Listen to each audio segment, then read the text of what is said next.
Welcome back to the 3-Minute Devar. This week's portion is Parshat Mishpatim. Parshat Mishpatim talks about many of the laws which are related to, many of the obligations that we have towards one another. Bein Adam L'Chavero, as it's called in Hebrew, the obligations from one human being to another. So in Parshat Mishpatim, we have many commandments and laws, mostly relating to each other. The laws of damages, the laws of how to treat people, stealing and killing and all that type of thing.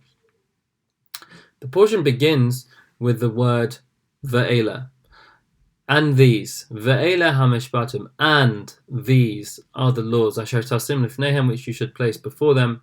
God is saying to Moses, these are the laws which you should teach the Jewish people.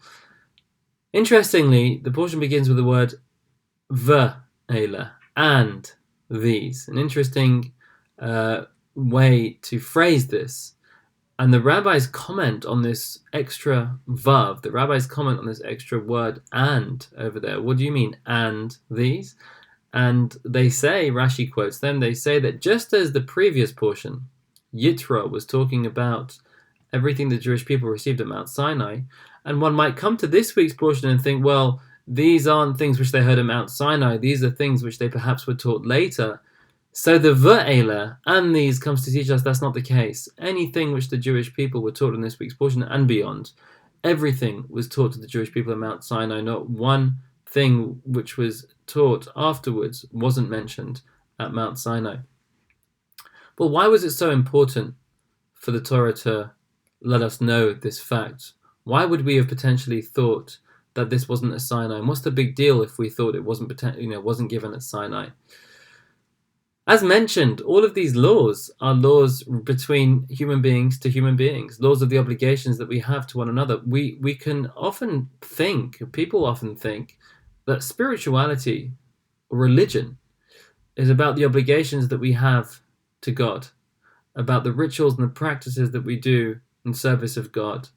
When you think of who's a really spiritual person, well, that's the one that potentially fasts all day. I don't know what, but one who goes through a lot of rituals and practices that are related directly between them and God.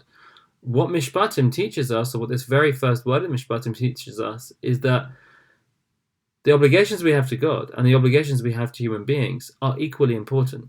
To be a spiritual person from a Jewish perspective, and to be a religious person from a Jewish perspective, is not just to think about the mitzvahs, not just to think about the obligations we have to God, but equally to think about the obligations we have towards one another. These aren't just societal laws, these aren't just conveniences that we need as a society, but these are of equal importance for someone who wants to be a truly spiritual being. Yes, to recognize that the mitzvahs which are related in the service of us to God are of utmost importance, but at the same time to recognize that of equal importance are the mitzvahs, are the obligations, are the commands that we have with regard to how we treat and respect one another. Wishing you all a Shabbat Shalom.